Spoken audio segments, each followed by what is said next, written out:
നമസ്കാരം. മലയാളി വാർത്തയിലേക്ക് സ്വാഗതം. തമിഴ്നാട് ബി.ജെ.പി. മുൻ അധ്യക്ഷൻ കെ അണ്ണാമലൈ പാർട്ടി വിട്ട് പുതിയ രാഷ്ട്രീയ പാർട്ടി രൂപീകരിക്കാൻ ശ്രമിക്കുന്നതായുള്ള ചില റിപ്പോർട്ടുകളാണ് ഇപ്പോൾ പുറത്തുവരുന്നത്. അണ്ണാമലയുമായുള്ള അടുത്ത ബന്ധമുള്ളവരെ ഉദ്ധരിച്ചുകൊണ്ടാണ് ഈ റിപ്പോർട്ടുകൾ പുറത്തുവരുന്നത്. ബി.ജെ.പി. അധ്യക്ഷ സ്ഥാനം ഒഴിഞ്ഞതിനു ശേഷം പാർട്ടിയുമായി അണ്ണാമലൈ അകൽച്ചയിലാണെന്ന് റിപ്പോർട്ടുകൾ ഉണ്ടായിരുന്നു. കഴിഞ്ഞ നിയമസഭാ തെരഞ്ഞെടുപ്പിൽ അണ്ണാമലൈക്ക് സീറ്റ് നൽകിയിരുന്നില്ല. പുതിയ പാർട്ടിയുടെ പ്രഖ്യാപനം ജൂൺ 3 ഉണ്ടാകുമെന്നാണ് റിപ്പോർട്ട്. അണ്ണാമലയെ തമിഴ്നാട് ബി.ജെ.പി. അധ്യക്ഷ സ്ഥാനത്ത് നിന്ന് മാറ്റി നയനാർ നാഗേന്ദ്രനെ നിയോഗിച്ചിരുന്നു. എന്നാൽ അടുത്തിടെ നടന്ന സംസ്ഥാന നിയമസഭാ തെരഞ്ഞെടുപ്പിൽ പാർട്ടിക്ക് ഒരു സീറ്റ് മാത്രമേ നേടാനായുള്ളൂ. തെരഞ്ഞെടുപ്പിൽ മോശം പ്രകടനമാണ് പാർട്ടി കാഴ്ചവെച്ചത്. പിന്നാലെ അണ്ണാമലൈ ബി.ജെ.പി. വിട്ടേക്കുമെന്ന അഭ്യൂഹങ്ങൾ ഉയർന്നിരുന്നു.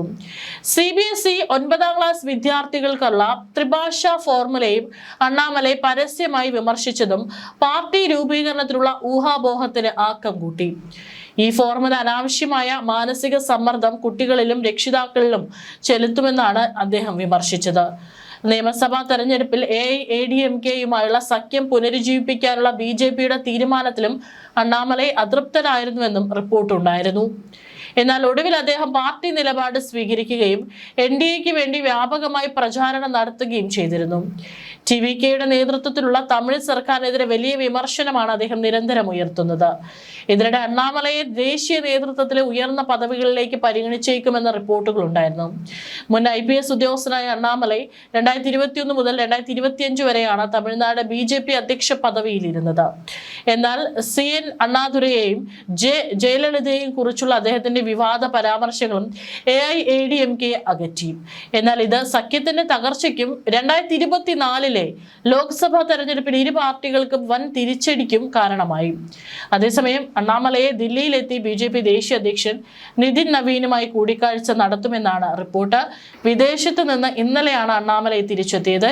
ഈ ആഴ്ച അണ്ണാമലൈ രജനീകാന്തിനെ കാണുമെന്നും സൂചനയുണ്ട്. തമിഴ്നാട്ടിൽ ഒരു പുതിയ പാർട്ടി വരുന്നതായി കോൺഗ്രസ് MP കാർത്തി ചിദംബരവും പ്രതികരിച്ചു. പാർട്ടിയുടെ പേര് കൗതുകകരമാണെന്നും കോൺഗ്രസ് കാർത്തി ചിദംബരം കൂട്ടിച്ചേർത്തു. മക്കൾ ശക്തി എന്നാണ് പുതിയ പാർട്ടിയുടെ പേരെന്നാണ് അഭ്യൂഹം. മുൻ IPS ഉദ്യോഗസ്ഥനായ അണ്ണാമലൈ 2021 ജൂലൈയിൽ തന്നെ 37ാം വയസ്സിലാണ് തമിഴ്നാട് ബി.ജെ.പിയുടെ ഏറ്റവും പ്രായം കുറഞ്ഞ അധ്യക്ഷനായി ചുമതലയേറ്റത്. 2023 സെപ്റ്റംബറിൽ ബി.ജെ.പി. AIADMK സഖ്യം തകർന്നതിന് ശേഷം AIADMK നേതൃത്വത്തിന്റെ കടുത്ത വിമർശകനായി അണ്ണാമലൈ മാറിയിരുന്നു. സഖ്യം തകരാൻ കാരണം അണ്ണാമലയാണെന്ന ധാരണ നിലനിൽക്കെയാണ് 2025 ബി.ജെ.പി. വീണ്ടും AIADMKയുമായി സഖ്യമുണ്ടാക്കാൻ തീരുമാനിച്ചതും അദ്ദേഹം അധ്യക്ഷ സ്ഥാനത്ത് നിന്ന് മാറിയതും. അതേസമയം അണ്ണാമലൈ പാർട്ടി വിടുമെന്ന വാർത്തകൾ മുതിർന്ന ബി.ജെ.പി. നേതാക്കൾ നിഷേധിച്ചു. അണ്ണാമലൈ പുതിയ പാർട്ടി രൂപീകരിക്കാൻ പദ്ധതിയിടുന്നതായി തങ്ങൾക്ക് അറിവില്ലെന്നും ദേശീയ തലത്തിൽ പ്രധാനപ്പെട്ട ചുമതലകൾ അദ്ദേഹത്തിന് നൽകാൻ സാധ്യതയുണ്ടെന്നും ബി.ജെ.പി. നേതാക്കൾ പറഞ്ഞു.